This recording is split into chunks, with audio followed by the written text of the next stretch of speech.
Hi, Romy. Could I have your Hi. camera switched on as well, Romy? Sure. All right, so it will be 4 of our cameras on at this point of time.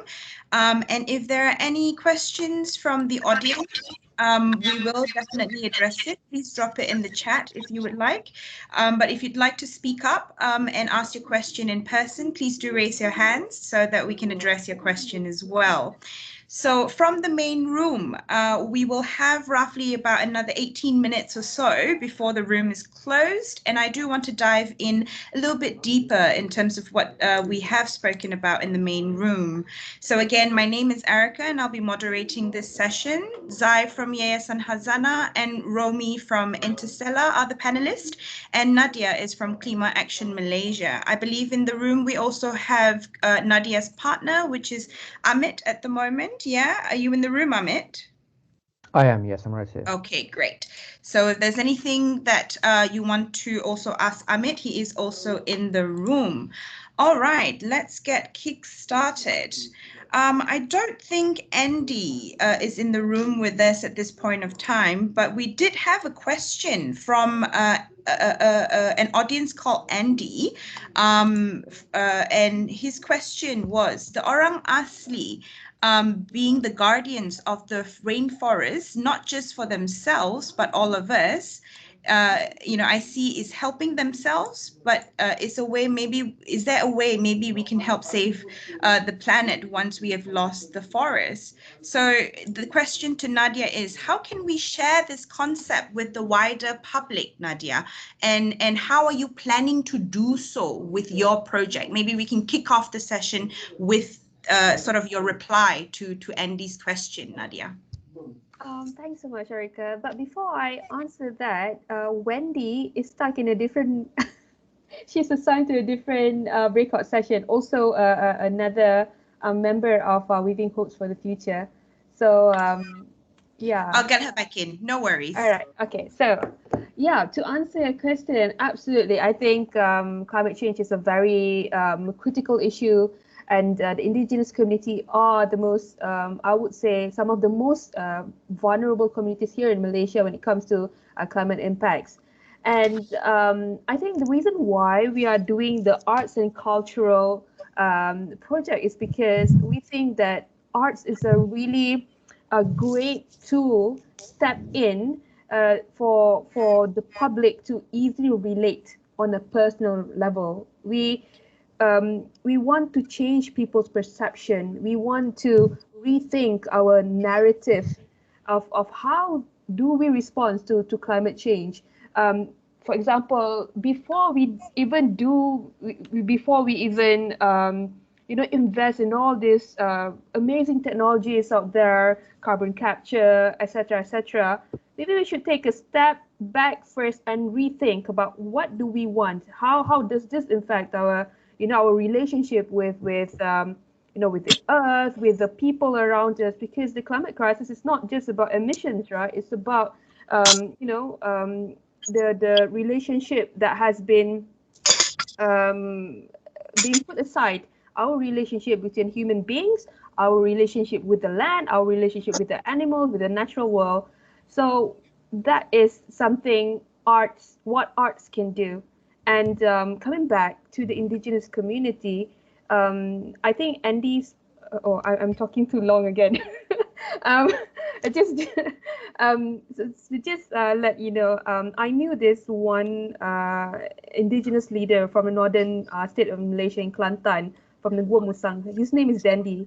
So a few years back, after the first flooding in 2015, 2004, it was a massive flood in Kelantan state, and he said he was one of the affected tribes clan on the north side, and he said, when we saw the flooding, we think that the reason why we are protecting this forest is not only for us, it's not only for our continuity as a people, as a community, but also the continuity of the people in Malaysia. So at that time, he saw how the Malays, the Indian, the Chinese are suffering as well together with them. So they do not think this is just an issue that is close to them, but close to everyone, and they are there. to safeguard this. So that's just a personal story. So yeah.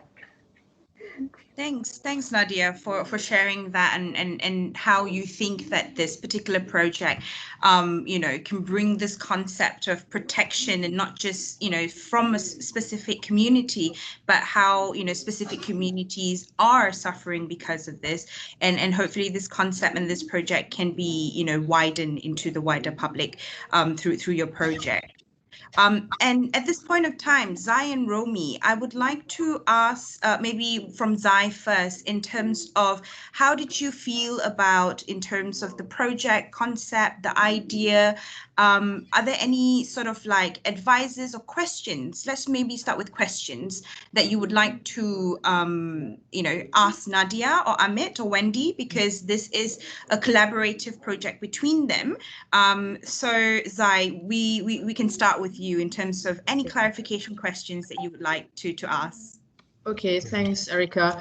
This is a combination of environmental and arts. If we're talking about Hasanah, and our environmental lead is always very, very challenged because it involves the land.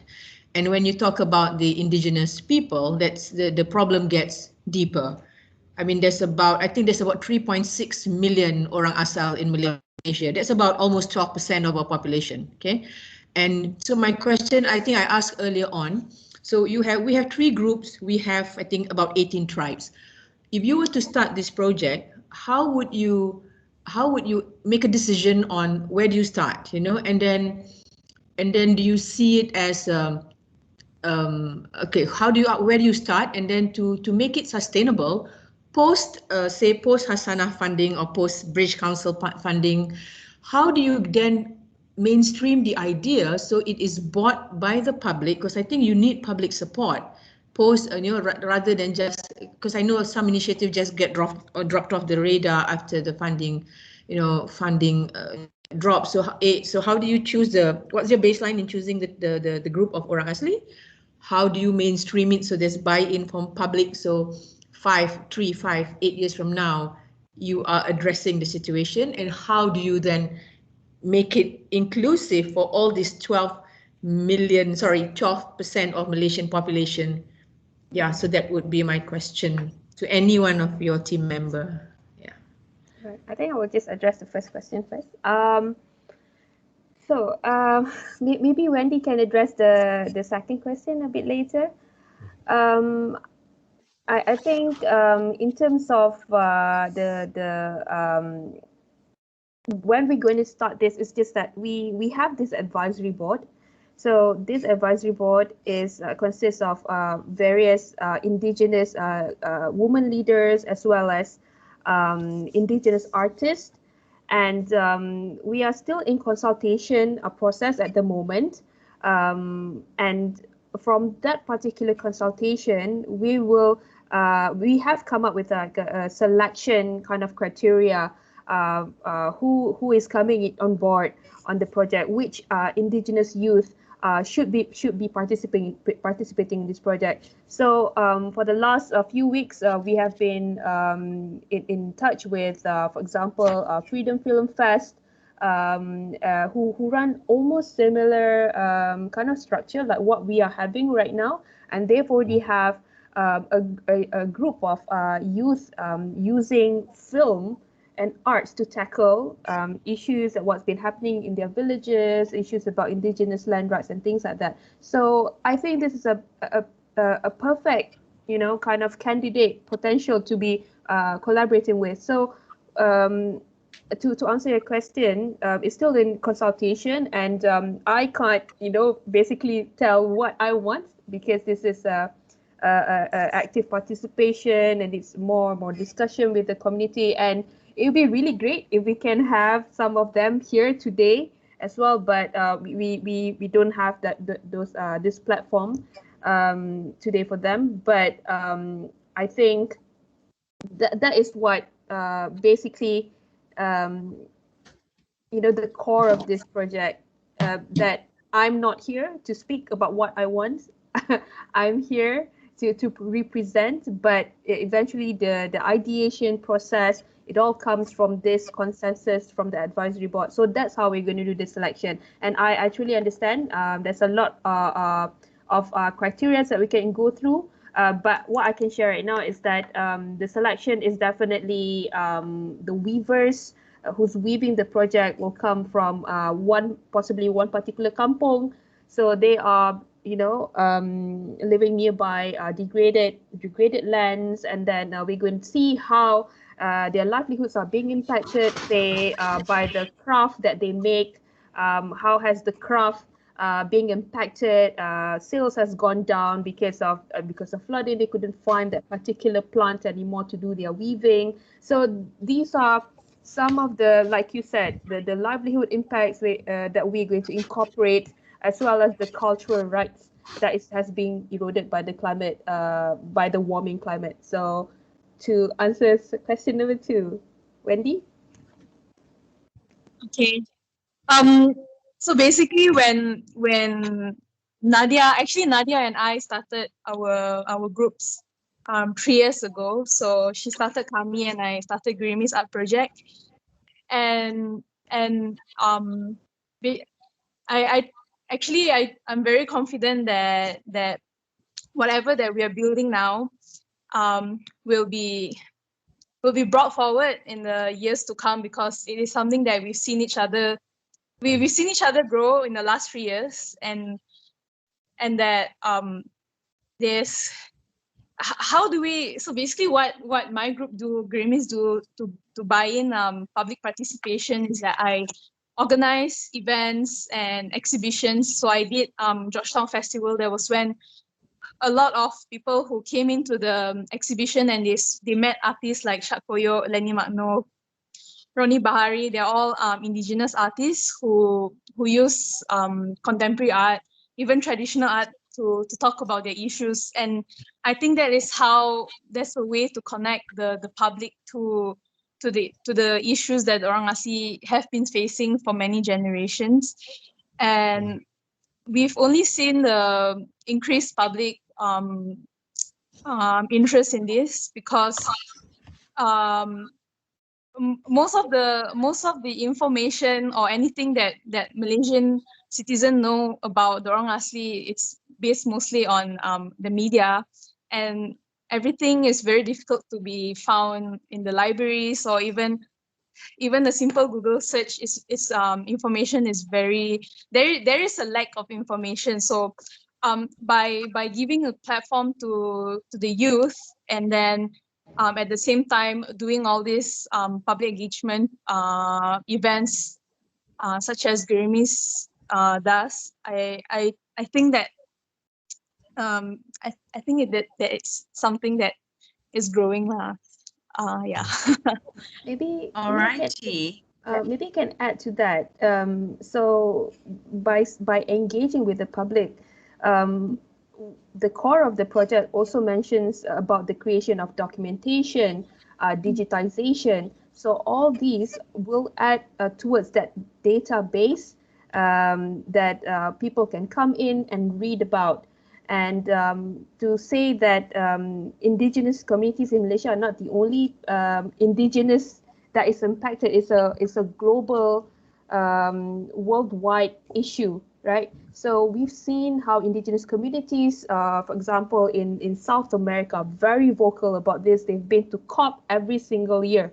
So bringing the same kind of structure and idea, we want to emulate something like that here in Malaysia. So these programs, that this opportunity will give us that kind of impetus to go and seek collaborations with other groups in other countries that is facing the same thing, doing the same thing. So it does not seem that we are alone here. So that is another way of working out with the engagement as well. Yeah.